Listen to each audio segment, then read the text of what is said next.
நடக்க வேண்டியது நடந்தே தீரும். அதை யாராலும் மாற்ற முடியாது. அவ்வளவுதான் நான் சொல்லுவேன். இது தேவையில்லாம அவசரப்படுறாங்க. தப்பு மேல தப்பா பண்ணிட்டு இருக்காங்க. இப்போ என்ன சொல்றது, கிட்டத்தட்ட ஒரு ஸ்டேல்மேட் நிலைமைக்கு வந்துட்டாங்க. அது செக்மேட்டா ஆக கூட வாய்ப்பு இருக்கின்றது. எந்த பக்கமும் போக முடியாத ஒரு சூழல். கோர்ட்டுக்கு போகலாம் அப்படின்னா குதிரை பேரம் அப்படின்னு ஆயிப்போச்சு. இது அந்த ஆண்டவனும் இந்த மக்களும் சேர்ந்து கொடுத்த தீர்ப்பு. ஆனா இதற்கு முன்பு ஆண்டவர்கள் ஒன்று சேர்ந்து என்னை கவிழ்த்து விட்டார்கள். பஞ்சு டைலாக். தூய சக்தி அப்படின்றத தோச்சி காய போட்டார்ல டிடிவி தினகரன். ஒரே ஒரு பேட்டியில எல்லாத்தையும் உடைச்சு தள்ளிட்டு போயிட்டார்ல. இப்ப நீங்க என்ன பண்ணுவீங்க? இல்ல தினகரன் சொல்றது பொய் அப்படின்னு யார் சொல்றது? சம்பந்தப்பட்ட எம்எல்ஏ சொல்லலாம். திமுக அதிமுக பதவி வெறி, அதனால இந்த மாதிரி பண்றாங்கன்னு சொல்றீங்க. அப்ப நீங்க பண்றதுக்கு என்ன பேரு?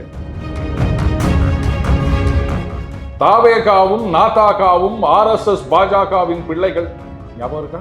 எப்படிங்க நேற்று வரைக்கும் ஆர்எஸ்எஸ் பாஜக பிள்ளையா இருந்து இன்னைக்கு யாராவது தத்து எடுத்துக்கினாங்களா? மதச்சார்பற்ற பிள்ளை ஆயிட்டாங்களா? அவங்க மதவாத சக்தி அப்படின்றதுக்காக அங்க போறோம் அப்படின்னா எல்லாருக்கும் பதவி வெறி. அதான அர்த்தம்.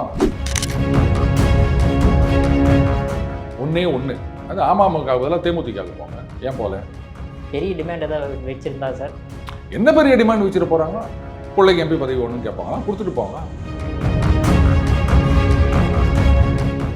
சொல்றாங்களே நாங்க ஒன்றும் திமுக கூட்டணியில் தான் இருக்கிறோம் அப்படின்னு இருந்து ஆதரவு அது கேட்குறாங்க. இது மாதிரி அவங்க கிட்ட நாங்கள் எதுக்கு அவங்க கிட்ட கேட்குறோம்?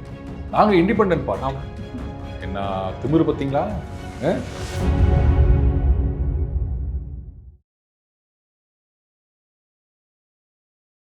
இளையபரதநேயர்களுக்கு வணக்கம். இன்னைக்கு நம்ம நேர்காணல நம்ம சிறப்பு விருந்தினர் அரசியல் சக்கரவர்த்தி நம்ம அருண் சார் இணைஞ்சிருக்காரு. சார் வணக்கம் சார்.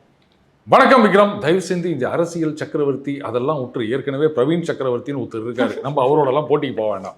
Okay sir. ஸோ இப்போ விஜய் அவர்கள் பதவி ஏற்பாரா ஏற்க மாட்டாரா? ஜோசப் விஜய் என்னும் நான் அதை சொல்லுவாரா சொல்ல மாட்டாரா? ரொம்ப குழப்பிக்கிட்டு இருக்காங்களே, என்னதான் நடக்க போகுது? நடக்க வேண்டியது நடந்தே தீரும். அதை யாராலும் மாற்ற முடியாது. அவ்வளோதான் நான் சொல்லுவேன். இதுக்கு தேவையில்லாமல் அவசரப்படுறாங்க. அதாவது ஃபோர்ஸ்டு எரர் அப்படின்னு சொல்லுவாங்க. அந்த மாதிரி அது இன்எக்ஸ்பீரியன்ஸா இல்லை என்னப்பா நம்மளை தவிர வேறு யார் அப்படின்ற நினைப்பா எதுன்னு எனக்கு தெரியல. தப்பு மேலே தப்பாக பண்ணிட்டு இருக்காங்க. இப்போ என்ன சொல்கிறது, கிட்டத்தட்ட ஒரு ஸ்டேல்மேட் நிலைமைக்கு வந்துட்டாங்க. அது செக்மேட்டாக ஆக கூட வாய்ப்பு இருக்கின்றது. எந்த பக்கமும் போக முடியாத ஒரு சூழல். கோர்ட்டுக்கு போகலாம் அப்படின்னா குதிரை பேரம் அப்படின்னு ஆகிப்போச்சு. இவங்க சொல்லலாம், பாருங்கள் அவர் சந்தோஷமாக கையெழுத்து போட்டார் அப்படின்னு. அதுக்கு முன்னாடி என்ன நடந்ததுன்னு அவர் தானே சொல்லணும். காமராஜர் ஆமாம், அவர் நடக்குதோ இல்லையோ, ஆமாங்க மிரட்டினாங்க இல்லை காசு கொடுத்தாங்க அப்படின்னு அவர் சொல்லிட்டாருன்னா முடிஞ்சுது. எதுக்கு இந்த வீடியோவெல்லாம் ரிலீஸ் பண்ணிருக்கிறீங்க நீங்கள்? அடுத்தது ஆதரவு கடிதம் அப்படின்றது வாட்ஸ்அப்பில் வரக்கூடாது, பேப்பரில் இருக்கணும். அங்கே பேப்பரில் வாங்கி உடனே அதை ஃபார்வேர்ட் பண்ணி இது என்னன்னு எனக்கு ஒன்றும் புரியல. இதை ஒழுங்காக இது பண்ணாங்களா இல்லை பேப்பர் வரத்துக்கு லேட் ஆச்சா, எதை சப்மிட் பண்ணாங்க அதெல்லாம் தெரியல. பட் இந்த அவசரம் அப்படின்றது தான் இவங்களே சொதப்பிட்டு இருக்காங்க. சரி, எனக்கு ஒரே ஒரு கேள்வி இந்த இடத்துல இருக்குது. எதுக்கு இந்த அவசரம் அப்படிங்கும்போது ஏதாவது டைம் லிமிட் வச்சிருக்காங்களா? இன்னைக்குள்ள நீங்கள் சிஎம் பதவி ஏற்றுறணும், இல்லை அப்படின்னா கவர்னர் ரூல் வந்துடும், ஏதாவது டைம் லிமிட் இருக்கா என்ன? ஏன் கவர்னர் ரூல் வந்தால் மட்டும் அதுக்கப்புறம் நீங்கள் போயிட்டு பதவி ஏற்றுக்க முடியாதா? கவர்னர் ரூல் வந்துருச்சுன்னா 5 வருஷத்துக்கும் கவர்னர் தான் ஆட்சி பண்ண போகிறாரா? இல்லை மற்ற மாநிலங்கள் இந்த மாதிரிலாம் நடக்கலையா? டெம்பரரியா? என்ன அவசரம்னு கேட்குறாங்க. அதுதான் சார் எல்லாத்துக்கும் கேள்வி எழுது. உடனே கவர்னர் மாளிகைக்கு போறாரு, உடனே சிபிஎம்கிட்ட ஓடுறாரு, உடனே திரும்ப ஒரு வாரம் கழிச்சு பொறுமையாக பிடிச்சி பண்ண மாட்டாரு. அந்த லிமிட் கிடையாதுல்ல சார். அப்படியே சார் இந்த அளவுக்கு அர்ஜென்ட் அவருக்கு. அதாவது எனக்கு நல்ல ஞாபகம் இருக்குது. நான் சின்ன பையலாக இருக்கும்போது அந்த கேள்வி இதெல்லாம் படிக்கணும் அப்படின்ன உடனே எங்கள் அப்பா சொல்லாரு, இதை படிச்சுட்டு வா அப்படின்வார். ஒப்பிக்கிறேன் அப்படின்வார். போன உடனே அப்படி சொல்லிட்டு ஒரு 4வது லைன் வந்த உடனே அப்படியே அந்த ஒரு இடம் மட்டும் சொல்லு, முழுசாக படிச்சுட்டு வா, இல்லைப்பா அந்த ஒரு இடம் மட்டும் சொல்லு, முழுசாக படிச்சுட்டு வா அப்படின்வார். சரிட்டு போவேன். மறுபடியும் வரும்போது 8வது லைனில் ஸ்ட்ரக் ஆகும். ஏன்டா என் உயிரை வாங்குறேன், நான் பேப்பர் படிச்சுன்னுக்கிறேன், முழுசாக படிச்சுட்டு வா, அடுத்த தடவை இது மாதிரி திக்கினு ஏன்னா உதைப்பேன் அப்படின்வார் எங்கள் அப்பா. அந்த மாதிரி நம்ம அன்றைக்கே சொல்லியிருந்தோம், ரிசல்ட் வந்த அன்றைக்கி மைனாரிட்டி கவர்மெண்ட் ஃபார்ம் பண்ணலாம். ஏன்னா இன்றைக்கி இருக்க சுச்சுவேஷனில் எதிர்கட்சிகள் இந்த ஆட்சியை கவுக்கிறதுக்கு, ஏன்னா அப்புறம் அவங்க மேலே பழி வந்துடும். அரவிந்த் கெஜ்ரிவால் 48 நாளில் பண்ணார் இல்லையா? அந்த மாதிரி அவராக ரிசைன் பண்ணாமல் இவங்க நம்பிக்கை வாக்கெடுப்பில் இவங்க கவுத்துட்டாங்கன்னு சொன்னீங்கன்னா, ரொம்ப வாஜ்பாய் அப்படி தான் பண்ணார். 13 நாள் பிஎம்மாக இருந்துட்டு அவரால் மெஜாரிட்டி வாங்க முடியல. பட் அன்னைக்கு அவர் கொடுத்த ஸ்பீச் அதெல்லாம் ஒரு முக்கியமான விஷயமா பார்க்கப்படுகின்றது இல்லையா? ஸோ அந்த மாதிரி பாருங்க, இது அந்த ஆண்டவனும் இந்த மக்களும் சேர்ந்து கொடுத்த தீர்ப்பு. ஆனால் இதற்கு முன்பு ஆண்டவர்கள் ஒன்று சேர்ந்து என்னை கவிழ்த்து விட்டார்கள். பஞ்சு டைலாக். ஓகேவா? இப்படி சொல்லியிருந்தீங்கன்னா அப்படியே எல்லாம் வேற மாதிரி ஆயிருந்திருக்கும். ஸோ அந்த ஒரு ரிஸ்க்கை யாருமே எடுத்திருக்க மாட்டாங்க. சிம்பிளாக என்ன பண்ணியிருக்கணும், நாங்கள் தாங்க சிங்கிள் லார்ஜஸ்ட் பார்ட்டி, அதனால நாங்கள் உரிமை கோருகின்றோம் அப்படின்னு லெட்டர் கொடுத்துட்டு கம்முன்னு உக்காந்துக்கணும். கூப்பிட்றாரா இல்லையா அதெல்லாம் தேவையே இல்லை. கூப்பிட்டா கூப்பிடுங்க, நாங்கள் யார்கிட்டையும் ஆதரவுன்னு போய் நிற்க மாட்டோம். யாராவது வரீங்களா வாங்க, நாங்கள் ஏற்கனவே சொன்னோம் அது கூட்டணி ஆட்சி யார் வந்தாலும் அவங்களுக்கு வந்து ஆட்சியில் பங்கு தரோம் அப்படின்னு ஏற்கனவே சொல்லிட்டோம். அதனால் நாங்கள் போய் கூப்பிடணும்னு அவசியம் கிடையாது. எங்களை பதவி ஏற்க விடாமல் எல்லாம் ஒன்று சேர்ந்து கவுக்குறீங்களா, கவுத்துட்டு போங்க, ஜனங்க தெரிஞ்சுப்பாங்க எப்படி வந்து இவங்க பகையாளிகள்லாம் ஒன்றா சேர்ந்தாங்க இவனை தடுக்கிறதுக்காக அப்படின்னு. இந்த மாதிரி ஒரு மாரல் ஹை கிரவுண்டில் நின்றுந்தாங்கன்னு சொன்னால் சான்ஸே கிடையாது.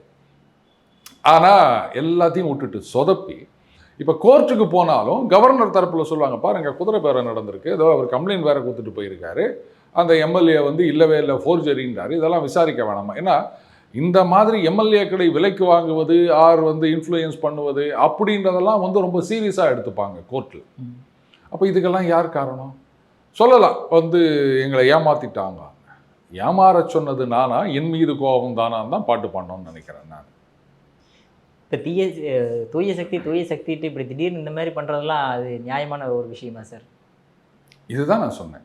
தூய சக்தி அப்படின்றத வந்து தோச்சி காய போட்டார்ல டிடிவி தினகரன், ஒரே ஒரு பெட்டியில் எல்லாத்தையும் உடைச்சு தள்ளிட்டு போயிட்டார்ல. இப்போ நீங்கள் என்ன பண்ணுவீங்க? இல்லை தினகரன் சொல்கிறது பொய் அப்படின்னா அப்படின்னு யார் சொல்கிறது? சம்மந்தப்பட்ட எம்எல்ஏ சொல்லணும்.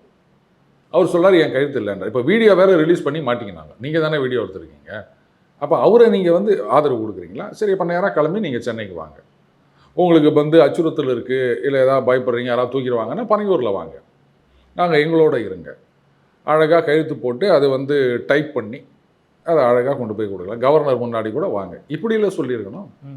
ஏன் காரில் வச்சு மொபைலில் அதுவும் இப்படி வச்சு வீடியோ எடுக்கணும்? இதுலேருந்தே தெரியுது இல்லையா பதவிக்கு. இப்போ நீங்கள் சொல்கிறீங்க திமுக அதிமுக பதவி வெறி அதனால் இந்த மாதிரி பண்ணுறாங்கன்னு சொல்கிறீங்க. அப்போ நீங்கள் பண்ணுறதுக்கு என்ன பேர்? கட்சி தலைவரில் லெட்டர் கொடுக்கணும் ஆதரவுன்னா. நீங்கள் நேராக டிடிவி தினகரன் அவர்களை அப்ரோச் பண்ணியிருக்கலாம்ல, ஏன் எம்எல்ஏ கிட்ட போகிறீங்க? இப்போ அந்த கோர்ட்டுக்கு போகிறது அப்படின்னு நின்று போச்சா? அடுத்தது தினகரன் அவர்களுடைய லெட்டரை பாருங்கள். இப்போது சில பேர் சொல்லிட்டு இருக்காங்க, அதாவது இது பாருங்க, இவர் வந்து மெஜாரிட்டி இருக்கா இல்லையா அதெல்லாம் விட்டுருங்க, அவர் வந்து நாங்கள் இத்தனை பேர் இருக்குது அப்படின்ட்டு 107 விடுங்க 112 கூட கொடுத்துருக்காரு. அப்படி இருக்கச்ச அது வந்து ஃப்ளோர் ஆஃப் த அசம்பிளியில் தான் வந்து மெஜாரிட்டி அப்ரூவ் பண்ணணும், வேற யாருமே கிளைம் பண்ணல, இவர் மட்டும் தானே கிளைம் பண்ணியிருக்காரு. சரிப்பா, அப்போ நீங்கள் வந்து ப்ரூவ் பண்ணுங்க அப்படின்னு இவரை கூப்பிட வேண்டியது தானே அப்படின்னு. தினகரன் அவர்களுடைய லெட்டரை பாருங்கள். அதிமுக ஆட்சி அமைப்பதற்கு எங்களது ஆதரவு, அவரை வந்து முதலமைச்சர் ஆக்கணும் அப்படின்னு சொல்லியிருக்காங்க. So now there is a rival claim. நீங்கள் சொல்கிறீங்களா மெஜாரிட்டி இருக்கோ இல்லையோ அவங்கள கூப்பிடணும் அப்படின்னு, ரைட்டு இப்போ இவங்க கூட தான் சொல்கிறாங்க. இப்போ சிக்கல் எங்கே வருதுன்னா, இல்லை சார் அவர் தானே சிங்கிள் லார்ஜஸ்ட் பார்ட்டி, நீங்கள் சிங்கிள் லார்ஜஸ்ட் பார்ட்டின்னு போயிருந்தீங்கன்னா இந்த பிரச்சனையே கிடையாது. யார் இந்த மாதிரி தப்பாக ஐடியா கொடுக்குறாங்கன்னு தெரியல. நீங்கள் வந்து ஒரு 5 பேரை கூப்பிட்டுங்கன்னு அது 113 கிடையாது, 112 தான். ஏன்னா 108 சொன்னாலும் 107 தான் அங்கே ஆக்சுவல். அப்போ 112 தான். அப்போ அது போஸ்ட் போல் அலையன்ஸ் ஆகிடுது. அப்போ இந்த பக்கம் அதிமுக நாங்களும் ஒரு போஸ்ட் போல் அலையன்ஸ்னு சொன்னால் அப்போ அவர்கிட்டையும் சொல்லணும், ரைட்டு நம்பரை கொடுங்க அப்படின்னு தான் கேட்டிருப்பார். கேட்டிருக்கணும், அவர் கிளைம் பண்ணியிருந்தாருன்னா. இப்போ அமமுக போனாங்கன்னா அப்படியா, ரைட், அப்போ அவரை நம்பரை கொண்டு வந்து கொடுக்க சொல்லுங்கள், யார் வந்தாலும் நம்பரை கொண்டு வந்து கொடுக்க சொல்லுங்கள். அப்போ that is a rival claim அப்படின்னு ஆகிப்போச்சு. அதனாலையும் you can not force governor to take a decision. என்ன பண்ண போகிறீங்க? இதுக்குள்ளே வந்து நான் ஒன்று கேட்குறேன், இன்றைக்கி வந்து விசிகா கிட்ட ஆதரவு கேட்டிருக்காங்க, கம்யூனிஸ்ட் கிட்ட கேட்டிருக்காங்க, அவங்களும் கொடுத்துட்டாங்க. இதே கம்யூனிஸ்ட்டுகள் இந்த தாவேக்கா விஜயை பற்றி என்னெல்லாம் பேசினாங்க, என்ன பண்ணிடுவார், என்ன பெரிய மாற்றம் அப்படின்லாம் கேட்டாங்க. இன்றைக்கி சரி மதவாத சக்திகள் உள்ளே நுழையக்கூடாது. ஆமாம் சார், திருமாவளவன் அதான் சார் எந்த பிரச்சனையாக இருந்தாலும் கவர்னர் டிசிஷன் எடுக்கலாம் கூட பாஜக பின்னின்றது இயக்கிறது அப்படின்றாரு சார். என்ன சார் பிரச்சனை அவருக்கு? தாவேகாவும் நாதாகாவும் ஆர்எஸ்எஸ் பாஜகவின் பிள்ளைகள் ஞாபகம் இருக்கா? எப்படிங்க நேற்று வரைக்கும் ஆர்எஸ்எஸ் பாஜக பிள்ளையாக இருந்து இன்றைக்கினா யாராவது தத்து எடுத்துக்கினாங்களா, மதச்சார்பற்ற பிள்ளை ஆயிட்டாங்களா அவங்க? எப்படி டகால்னு இப்படி மாறப்போச்சு? சொன்னது நீதானே, சொல் சொல் அப்படின்னு பாட வேண்டியது தான். அதாவது ஒன்று உங்களோட இதை பேசியிருக்கணும், நாங்கள் வந்தால் இதெல்லாம் பண்ணுவோம், திராவிட மாடல் 2.0 இதுதான் அப்படி இப்படின்னு சொல்லியிருக்கணும். இல்லை அவருக்கு அனுபவம் கிடையாது, சினிமா கவர்ச்சி, அதனால் அப்படியாவது சொல்லியிருக்கணும். அன்றைக்கு ஆர்எஸ்எஸ் பாஜகவின் பிள்ளைகள்னு சொல்லிட்டு இன்னைக்கு அதே ஆர்எஸ்எஸ் பாஜகவோட பிள்ளையோட போய் சேர்றீங்களே, அப்ப நீங்க தானே வந்து உண்மையான மதவாதம். எப்படி திடீர்னு இன்னைக்கு அந்த பிள்ளை மாறிடுச்சா? இல்ல அன்னைக்கு நான் பொய் சொன்னேன். ஆமாங்க, தேர்தல் நேரத்தில் இப்படிதாங்க வாய்க்கு வந்ததை பொய் புழுதும். இதெல்லாம் நீங்க சீரியஸா எடுத்துக்கலாமா? அப்படியாவது ஒரு வார்த்தை சொல்லுங்க. சொன்னது நீங்க தானே. வருடங்கள்லாம் ஆகல, ஒரு சில நாட்கள் 6 வாரங்கள் அவ்வளவுதானே ஆச்சு. அப்புறம் இன்னைக்கு வந்து மதவாத சக்தி அப்படின்றதுக்காக அங்க போறோம் அப்படின்னா எல்லாருக்கும் பதவி வெறி, அதான அர்த்தம். சார் அதே மாதிரி இப்போ விசிகே வந்து கூட்டணி போனாலுமே மொத்தம் எத்தனை சீட் அவங்களுக்கு தாவே கிடைக்கிறது வாய்ப்புகள் அதிகம்? வேறங்க, எல்லாரும் அந்த 118 பிடிச்சி தோங்குறீங்க. 117 தான் இன்னைக்கு மேஜிக் நம்பர். அது ஏன் இவங்கெல்லாம் வந்து இப்படியே இது பண்ணிட்டு இருக்காங்கன்னு எனக்கு புரியல. ஏன்னா எஃபெக்டிவ் ஸ்ட்ரென்த் ஆஃப் அசம்பிளி 233, அதில் பாதி 116.5 17 எடுத்தா அப்போ ரவுண்டாக எடுத்தால் 117. ஸோ இந்த பக்கம் 117, அந்த பக்கம் 116. சரியா? உடனே சொல்லலாம் சார் சபாநாயகர், சரி ஒருத்தர் சபாநாயகரை போயிட்டாருன்னா 2 பக்கமும் 116 116. when there is a tie, சபாநாயகர் அவருக்கு ஓட்டு போடலாம். முடிஞ்சு போச்சா? 117 தான். இப்போ வந்து 107 அவங்க, 5 காங்கிரஸ், 2 கம்யூனிஸ்ட், 116 ஆயிடுச்சா? 1 அது அமமுக பதிலாக தேமுதிகவுக்கு போங்க. ஏன் போல? பெரிய டிமாண்ட் ஏதாவது வச்சிருந்தா சார்? என்ன பெரிய டிமாண்ட் வச்சுட்டு போறாங்க? பிள்ளைக்கு எம்பி பதவி வேணும்னு கேட்பாங்களா? கொடுத்துட்டு போங்க. என்னப்போ என்ன பெரிய டிமாண்ட் வச்சுட்டு போறாங்க? கொடுத்துதான் ஆகணும் இல்லையா? ஒழுங்கா சிங்கிள் லார்ஜஸ்ட் பார்ட்டியா ஃபார்ம் பண்ணிட்டு போயிருந்திருக்கலாம். யார் சொன்ன ஐடியான்னு தெரியல, மெஜாரிட்டி அப்படின்னு ஓடி இப்போ இன்னைக்கு சரி தேமுதிகவை ஏன் கேட்கல? அதான் எனக்கு புரியல. உங்களுக்கு ஏதாவது புரியுதா? அப்புறம் எனக்கு இன்னொன்று புரியல என்ன அப்படின்னா, ஏன் எதுக்கு எடுத்தாலும் திமுக கூட்டணியில் இருக்கிறவங்களையும் எல்லாத்தையும் பிடிச்சி இழுத்துக்கிட்டு இருக்கீங்க, இங்கே அதிமுக கூட்டணியில் சில பேர் இருக்காங்க, அவங்களாம் ஏன் கூப்பிட கூட மாட்டேன்றீங்கன்ற மாதிரி கேள்வி இருந்தது சார். அதிமுக கூட்டணியில் வந்து பாமக இருக்காங்க, அமமுக இருக்காங்க, பாஜக இருக்காங்க. பாஜகவை சேர்த்தும் புரோஜனம் இல்லை, ஒரே ஒரு எம்எல்ஏ தான். இப்போதைக்கு அது தேவையில்லை. ரெண்டாவது பாஜக வந்ததுன்னா எல்லாரும் ஓடி போயிடுவாங்க, அதனால் அவங்கள சேர்க்க முடியாது. பாமக வந்தால் விசிக வராது அப்படின்னு ஒரு கருத்து இருக்கின்றது. அதனால் அவங்கள சேர்க்கறதுக்கு யோசிக்கிறாங்கன்னு வச்சுக்கலாம். அமமுக சேர்த்து இந்த மாதிரி வந்து முகவட்சி. அப்போ அதிமுக தான் இதில் வந்து அந்த ஆங்கில சேனலில் வந்து அதிமுகவுடனும் பேச்சு நடந்தது அப்படின்னும் சொல்லிட்டாங்க. அப்புறம் இதுக்கு மேலே யாரை மிச்சம் வச்சிங்க நீங்கள்? திமுக கிட்ட தான் டைரெக்டாக கேட்கல அப்படின்னு நினைக்கிறேன். அதுவும் அநேகமாக வந்துடும், எல்லாம் கேட்டு முடிச்சாச்சு. இப்போ ஒருத்தர் பாக்கி கிடையாது, தேமுதிக தான் பாக்கின்னு நினைக்கிறேன். அதிமுகவோட பேசினாங்கன்னு செய்தி வந்துருச்சு. இப்போ திமுக மட்டும் தான், கடைசியாக அதையும் கேட்டால் சரியாயிரும்னு நினைக்கிறேன். புரியுது சார். அதே மாதிரி இப்போ வன்னியரசு அவர்கள் கூட சொல்கிறாரு, திருமாவளவன் வந்து சீஃப் மினிஸ்டர் ஆகிறதோட வாய்ப்புகள் உண்டு அப்படின்ட்டு. எந்த அளவுக்கு சார் அது உண்மையாகும்? ஏன் ஆகக்கூடாது? நான் என்ன சொல்கிறேன்னா, இது வந்து பெரியார் மண், திராவிட மண், சமூக நீதி, நீதி கட்சி காலத்திலிருந்தே சமூக நீதியை நிலைநாட்டிய மண். ஃபார் அ சேஞ்ச் திருமா அவர்கள் முதலமைச்சர், இந்தியன் யூனியன் முஸ்லீம் லீக் அந்த கட்சியிலிருந்து ஒருவர் டெப்டி சிஎம். இந்த பக்கம் திமுக, அந்த பக்கம் அதிமுக, இந்த பக்கம் விசிக, அந்த பக்கம் பாமக, இந்த பக்கம் கம்யூனிஸ்ட்டு, அந்த பக்கம் அமமுக. நல்ல காம்பினேஷன், குட் காம்பினேஷன். நான் மனசில் வச்சுக்கிறேன். நடந்திருக்கு இந்த மாதிரிலாம். இந்த பக்கம் கம்யூனிஸ்ட், அந்த பக்கம் பாஜகன்னு ஜனதாதள் ஆட்சி இல்லையா? அப்புறம் இதை மட்டும் சொல்கிறீங்க. இவ்வளோ சொல்கிறீங்களே பகையாளி ஒன்றா சேர்ந்துட்டான் அப்படின்னு. சிவசேனாவும் காங்கிரஸும் அப்படியே ரொம்ப நட்பு கட்சியில். மேண்டேட் ஆஃப் த பீப்புள்னு காங்கிரஸில் பேசினுக்கிறாங்க. 2019 மகாராஷ்டிரா தேர்தலில் யாருக்கான மேண்டேட் அது? பிஜேபி சிவசேனா அலையன்ஸில் போட்டி போடுறாங்க. இந்த பக்கம் காங்கிரஸ் சரத்பவார், அவங்க 161, இவங்க 98. ஒட்சின்னு வந்து அதே எந்த சிவசேனாவை காலங்காலமாக எதிர்த்து வந்தாங்களோ அந்த சிவசேனாவோட காங்கிரஸ் ஒன்றா சேரலையே. அப்போ ஜோதிமணி அவர்கள் கேட்குறாங்க, அதாவது எதிரியை எதிர்க்க என்னது? ஆமாம், இன்னொரு எதிரி நண்பன் ஆகலாம். ஆமாம், எதிரியும் நண்பன் ஆகலாமா அப்படின்னு ஆயிட்டாங்களே. 2019 ஆயிட்டாங்களே மகாராஷ்டிராவில். நீங்கள் தானே அதை ஆரம்பிச்சு வச்சிங்க. அடுத்தது கம்யூனிஸ்ட், அது எதிரியா நண்பனா? திரிணாமுல் காங்கிரஸ் எதிரியா நண்பனா? அங்கே கல்கட்டாவில் போயிட்டு இவங்க வந்து ஊழல் கட்சி, இவங்க பண்ண ஊழல் தான் வந்து பாஜக உள்ளே வந்துச்சு அப்படின்னு சொல்ல வேண்டியது. நேஷனல் லெவலில் நாங்கள் வந்து திரிணாமுல் காங்கிரஸோட கூட்டணின்னு வேண்டியது. அப்போ ஒரு பக்கம் கழுவி ஊற்றிக்கினே வந்து இன்னொரு பக்கம் நீங்கள் வந்து அவங்களோட கூட்டணி அப்படின்னு சொல்கிறீங்களே. இந்த கேவலத்தோடவா இவங்க சேரணும்னு சொல்கிறது கேவலம் ஆயிடுச்சு. எல்லா கேவலத்தையும் ஆரம்பித்து வச்சது காங்கிரஸ். மற்றவங்களை குறை சொல்கிறதுக்கு உங்களுக்கு எந்த யோகியதையும் கிடையாது.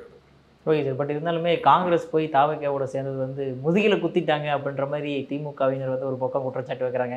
இன்னொரு பக்கம் கனிமொழி அவர்கள் வந்து பார்லிமெண்ட்லேயே சொல்லிட்டாங்க, தயவு செஞ்சு காங்கிரஸ்காரன் என் கூட உட்காராத மாதிரி இருக்கைகளை கொஞ்சம் அமைச்சு கொடுங்க அப்படின்ட்டு.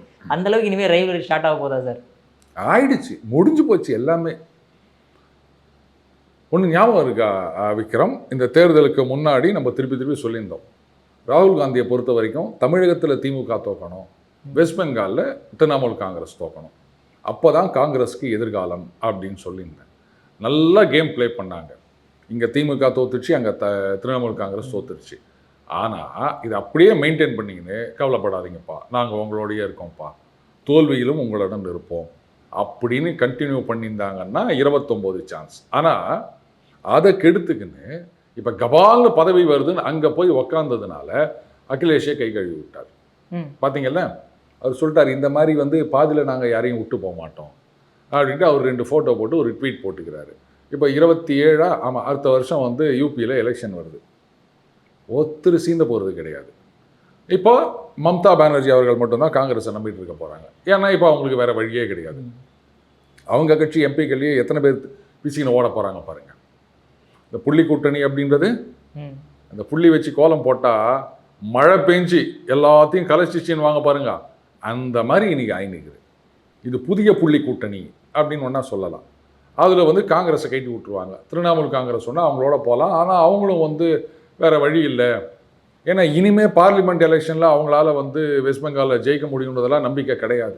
வேறு எங்கேயாவது யாராவது ஜெயிச்சு காப்பாற்றினாதான் உண்டு அப்படின்ற ஒரு நிலைமையில தான் அவங்க இருக்காங்க. அதனால் அவங்களும் காங்கிரஸை கைட்டு விட்டுருவாங்க அப்படின்னு தான் நான் நினைக்கிறேன். ரொம்ப தமாஷாக இருக்க போது 29 தேர்தல். 2 விஷயம், அந்த 24 பாராளுமன்ற தேர்தலும் போது நான் திருப்பி எல்லா இடத்துலையும் பேசியிருந்தேன். பாஜகவை ஒரு 5லேருந்து 10 சீட்டு ஜெயிக்க விட்டுருக்கணும், திமுக ஜெயிக்க விடுங்கன்னு எலெக்ஷன் முன்னாடியே சொன்னேன். அந்த மாதிரி பண்ணியிருந்தாங்கன்னா இவங்களுக்கு பிரச்சனையே கிடையாது. திமுகவுக்கு 26 எலெக்ஷனில் சப்ஜாடாக அப்படியே தட்டி தூக்கிட்டு வந்துடுவாங்க அப்படின்னு நம்ம சொல்கிறது யார் காதுலையும் விழுந்திருக்காது, யாரும் கேட்டிருக்கவும் மாட்டாங்க. அதே மாதிரி தான் ஆச்சு. அன்னைக்கு மட்டும் பாஜக அவங்க 5லேருந்து ஒரு 10 சீட்டு ஜெயிச்சிருந்தாங்கன்னா இன்னைக்கு அப்படியே கூட்டணி கட்சிகள்லாம் எந்த பிரச்சனையும் பண்ணாமல் திமுக பக்கம் சாலிடாக நின்றுருப்பாங்க. இவங்க பெருசும் எதிர்பார்த்திருந்த அந்த மைனாரிட்டி ஓட் பேங்க் அப்படியே சாலிடா, ஏன்னா இங்கே பாஜக பெரிய சக்தியாக வந்துருச்சு, அதை எதிர்க்கணும்னா திமுகவால் தான் முடியும் அப்படின்னு சாலிடா அவங்களுடைய அந்த டிஎம்கேவுடைய ஒட்டுமொத்த ஓட் பேங்க்குமே வந்து அப்படியே அவங்க பின்னாடி நின்றுருக்கும். அப்படியே படுத்துக்கினே ஜெயிச்சுருப்பாங்க. நம்ம சொன்னால் யார் கேட்குறாங்க? இப்போ அதை அனுபவிக்கிறாங்க பாருங்க. ஒரே ஒரு தோல்வி, அத்தனை பேரும் ஓடி போட்டாங்க. இதில் சொல்கிறாங்களே நாங்கள் ஒன்றும் திமுக கூட்டணியில் தான் இருக்கிறோம் அப்படின்னு இருந்து ஆதரவு அது கேட்குறாங்க. இது மாதிரி அவங்க கிட்ட நாங்கள் எதுக்கு அவங்க கிட்ட கேட்குறோம்? நாங்கள் இண்டிபெண்டன்ட் பார்ட்டி. என்ன திமிரு பார்த்தீங்களா? நீங்கள் அந்த கூட்டணியில் இருக்கீங்க அப்படின்னா எந்த முடிவாக இருந்தாலும் கூட்டணியோட கலந்து பேசி தானே எடுக்கணும். அதுதானே கூட்டணி. ஒரு கூட்டு குடும்பம் அப்படின்னா எல்லாரும் சேர்ந்து பேசி முடிவு எடுக்கணும். தனி கொடுத்தோம்னா தனியாக முடிவு எடுக்கணும். கூட்டு குடும்பத்துலையும் இருப்போம், ஆனால் நாங்கள் தனியாகவும் இருப்போம் அப்படின்னா சக்கரை பொங்கலுக்கு பன்னிக்கறி மாதிரி தான் இருக்குது. அந்த மாதிரி தான் வந்து இவர் இஷ்டத்துக்கு ஒன்று சொல்லிட்டு இருக்காரு. கூட்டணியில் வெளியிலிருந்து ஆதரவு, ஆனால் அவங்களெல்லாம் கேட்க மாட்டோம். நாங்கள் எதுக்கு கேட்கணும்? நாங்கள் இண்டிபெண்டன்ட் பார்ட்டி. நல்லா இருக்குது கூட்டணி. Okay sir. சார் அதே மாதிரி கவர்னருடைய பவர் வந்து இப்போ மிகப்பெரிய கேள்விக்குரிய எல்லாருமே எழுப்ப ஆரம்பிச்சிட்டாங்க. ஒரு பக்கம் வந்து சில பேர் வந்து சுப்ரீம் கோர்ட்டோடைய கேஸஸ் சொல்கிறாங்க. இன்னொரு பக்கம் பல ஸ்டேட்ஸில் பாருங்கள், அதாவது பாஜகவே வந்து மைனாரிட்டியாக வந்தால் கூட கூப்பிட்டுருக்காரு கவர்னர், ஆட்சி இருக்க பொறுப்பேற்க வச்சுட்டு அதுக்கப்புறமேட்டு வந்து இந்த விஷயங்கள் பண்ண சொல்லியிருக்காரு அப்படின்னு. முக்கியமாக எஸ்ஆர் பொம்மாய் கேஸ்லாம் சொல்லப்படுது சார். எந்த அளவுக்கு ரியாலிட்டி சார் அது? எஸ்ஆர் பொம்மை கேஸ்லாம் முடிஞ்சு போன கேஸு. அதுக்கப்புறம் அவர் பதவிக்கு வர முடியல. அதே மாதிரி நிதிஷ்குமாரை டிஸ்மிஸ் பண்ணது, ரஷ்யாவிலேருந்து கையெழுத்து வாங்கி பண்ணது, பூட்டா சிங் அவர்கள் வந்து குதிரை பேரம் நடப்பதற்கு வாய்ப்பு இருக்கின்றது, அதனால் நான் இந்த மாதிரி ஒரு முடிவெடுத்தேன்னு சொன்னது, இந்த மாதிரி நிறைய விஷயங்கள் இருக்குது. பல நேரங்களில் வந்து பாஜக சிங்கிள் லார்ஜஸ்ட் பார்ட்டியாக இருந்தாலும் அவர்களை அழைக்காமல் விட்டதும் நடந்திருக்கு. அவங்கள கர்நாடகத்தில் எடியூரப்பா தலைமையில் சிங்கிள் லார்ஜஸ்ட் பார்ட்டி அப்படின்னு இன்வைட் பண்ணி டைம் கொடுத்தப்போ இவ்வளோ டைம் கொடுத்தது தப்பு அப்படின்னு அதை கட் ஷார்ட் பண்ணி நாளைக்கே நிரூபிக்கணும் போது அது ஒன்றும் இல்லாமல் போனது அப்படின்றதையும் நம்ம பார்க்குறோம். சிக்கலே நீங்கள் சிங்கிள் லார்ஜஸ்ட் பார்ட்டின்னு போலையே, போஸ்ட் போல் அலையன்ஸாக தானே போயிருக்கீங்க. இங்கே தானே வருது பிரச்சனையே. சிங்கிள் லார்ஜஸ்ட் பார்ட்டினா ஓகே, நீங்கள் சொல்றது கரெக்ட். நீங்கள் போஸ்ட் போலாக போயிட்டீங்க. ஓகே, அப்போ இந்த கேள்வி வரும். ரெண்டாவது, சாட்டிஸ்ஃபை ஹிம்செல்ஃப்ன்ற ஒரு வார்த்தை இருக்கின்றது. சப்ஜாடா நீங்கள் வந்து இல்லை இவரை தான் கூப்பிடணும், ஹார்ட் அண்ட் ஃபாஸ்ட் எதுவுமே கிடையாது. ஜனநாயகத்தில் இந்த குதிரை பேரம் அப்படின்றத தடுக்க வேணும். அதுதான் வந்து அந்த ஆப்ரேட்டிவ் பார்ட், அந்த இதோட ஸ்பிரிட்டே அதுதான். அப்போது அதுக்காகனும் போது இப்போ இந்த குதிரை பேரம்ன்றதும் ஆகிப்போச்சு. நீங்கள் என்ன வேணால் சொல்லுங்கள். இப்போ என்ன பண்ணுவீங்க, எந்தெந்த இடத்துலலாம் வந்து செக் வைக்க முடியுமோ எல்லா இடத்துலையும் செக் வச்சு போட்டாங்க. இவங்க தேவையில்லாமல் அவசரப்பட்டு நமக்கு நாமே ஆப்பு தேடி கொண்டார்கள். அதுதான் நான் சொல்வேன். Okay sir. அதே மாதிரி இந்தியன் யூனியன் முஸ்லீம் லீக்குமே வந்து ஆதரவு தரதா திடீர்னு நியூஸ் வந்துச்சு, கார்டுலாம் போட்டாங்க. ஏன் சில நியூஸ் சேனல்லாம் எடுத்து போட்டாங்க, அதாவது நாளைக்கு 11 மணிக்கு பதவி ஏற்கிறாரு அப்படின்ட்டு. திடீர்னு பார்த்தா ஐயுஎம்எல் வந்து நாங்கள் வந்து இப்போ ஆதரவு கொடுக்கவே இல்லைன்ற என்னதான் சார் அப்போ அந்த இடத்துல அவங்க என்ன சொல்லியிருக்காங்க, இது மாதிரி கவர்னர் எடுக்கும் முடிவுகளுக்கு அது மாதிரி அப்படி தான் சொல்லியிருக்காங்களே தவிர தாவேக்காக்கு ஆதரவுன்னு எங்கேயுமே சொல்லலை. ஆட்சி அமைக்கணும், கவர்னர் அதை பண்ணுங்க அப்படின்னு தான் சொல்லியிருக்காங்க.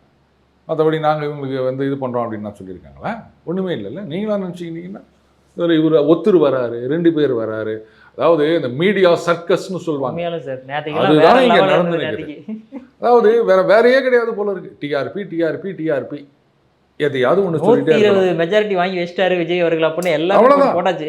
பிரேக்கிங் நியூஸ்னு it is not breaking news, manufactured news. இவங்களா உக்காந்துக்குன்னு அதுலேயும் பாருங்க எல்லாம் சொல்லி வச்ச மாதிரி 118 இப்போ நான் எக்ஸ்பிளைன் பண்ணேன்னா 117ன்னு எங்கேருந்து தான் பிடிக்கிறாங்கன்னே தெரியல. ஆளுக்கு ஒன்று அடிச்சு விட்றாங்க. அதில் ஒருத்தர் சொல்கிறாரு, இது மாதிரி ஆதரவு கடிதம் வாங்கி விட்டதுனால கான்ஃபிடன்ஸ் மோஷன் இல்லை, நோ கான்ஃபிடன்ஸ் மோஷன் தேவையில்லை. எப்பா நோ கான்ஃபிடன்ஸ் மோஷன்னா என்னது, கான்ஃபிடன்ஸ் மோஷன்னா என்னது, லெட்டர் வாங்கினா என்ன, லெட்டர் வாங்காட்டான ஒன்றும் கிடையாது. முதல்ல வந்து confidence motion, confidence of the house, இதுதான் வந்து first business of the house. இது கூட தெரியாமல் ஆளுக்கு வந்து நான் சொல்கிறேனே. சரி, இன்றைக்கி எல்லாருக்குமே வந்து கேச்சிங் த ஐபால்ஸ், வியூஸ், இதுதான் முக்கியமாக இருக்குது. நம்ம சொல்கிறது வந்து அந்த உண்மை தகவலா, அதை நம்ம சரி பார்த்தோமா கேட்டால் சொல்லிக்கலாம். ஆமாங்க 120 வந்ததுங்க, திடீர்னு அவங்க மாறிட்டாங்க. சரி, இப்போ கூட நான் சொல்லுவேன், ஆமாம் திமுக வந்து ஆதரவு கொடுக்குறாங்க, அப்படியே போடுங்க, திமுக தாவேக்காக ஆதரவுன்னு தமிழ்நிலையில் போட்டுட்டு ஆமாங்க அந்த நேரத்தில் அவங்க ஆதரவு கொடுக்குறேன்னு சொன்னாங்க, அதுக்கப்புறம் என்னவோ நடந்துச்சு மாறிட்டாங்க, அதுக்கு நான் என்ன பண்ண முடியும் அப்படின்னு கூசாமல் போயிட்டே இருக்கலாம். என்னென்னா நீங்கள் கேட்க போகிறீங்களா, ஏன் அந்த மாதிரி போய் சொன்னேன் அப்படின்னு. உனக்கு பிடிச்சிருந்ததுன்னா பார்க்க போகிறேன், நீ தமிழ்நிலையில் அப்படியே வைங்க, தாவேக்காவுக்கு திமுக ஆதரவுன்னே போனேன், வியூஸ் அப்படியே வந்து அள்ள போதுப்பார். ஆனால் இந்த மாதிரி பொய் சொல்லணும்னு அவசியம் எனக்கு கிடையாது. அது எப்படித்தான் நியூஸ் அப்படின்றத வந்து வெரிஃபை பண்ணாதான் விக்ரம். சும்மா யாரோ சொல்லிட்டாங்க சோர்ஸ் அப்படின்றதெல்லாம் நியூஸாக போடுறதுன்றது வந்து இப்போ ட்ரெண்ட் ஆகி போச்சு. அதில் எனக்கு உடன்பாடு இல்லை. விடுங்க. இன்னைக்கு அதாவது ஒன்று சொல்லுவாங்க, ஆடை இல்லாத ஊரில் கோமணம் கட்டினவன் பைத்தியக்காரன் அப்படின்வாங்க. நான் பைத்தியக்காரனாகவே இருந்துட்டு போகிறேன். ஓகே சார், நீங்கள் சொன்ன இந்த confidence motion, no confidence motion, ஒருவேளை அவர் வந்து ஆட்சி அமைச்சர்றாரு சார், இவங்களோட 118 வந்து 117 வந்து ஆட்சி அமைச்சர்றாரு. ஆட்சி அமைச்ச உடனே அவர் வந்து மெஜாரிட்டி காட்டுறாரு அப்படிங்கும் போது அந்த இடத்துல ஓட்டிங் அப்படிங்கிறது சீக்ரெட் பேலட்டா நான் சீக்ரெட் பேலட்டா? எப்படி ஒன்றா நடத்தலாங்க, அது பிரச்சனை கிடையாதுங்க. மெஜாரிட்டி இருக்குன்னா முடிஞ்சு போச்சுங்க. ஏன்னா சார் இப்போ சீக்ரெட் பேலட்னா திமுகவினரே சில பேர் வந்து பாஜக அந்த தாவேக்காக ஓட்டு போடலாம்ல, சில தாவேக்காரங்க வந்து வேணாம் அப்படின்னு ஓட்டு போட்டுடலாம்ல. அதெல்லாம் நடக்காது, நீங்கள் விட்டுருங்க. வந்து மெஜாரிட்டி நம்பர்ஸ், இந்த குரல் வாக்கெடுப்புன்னு ஒன்று இருக்குது, அது தெரியுமா? அவ்வளோதான். அதனால் இது வந்து ஒரு பெரிய இஷ்யூவே கிடையாது. பட் மெஜாரிட்டியை நிரூபித்த பிறகு அதுக்கப்புறம் தான் இருக்குது விஷயம். சார் அற்புதமாக விளக்கம் கொடுத்தீங்க சார். உங்கள் பொண்ணான நேரத்தில் இளைய பேலம் கொடுக்கறதுக்கு மிக்க நன்றி சார். நன்றி விக்ரம்.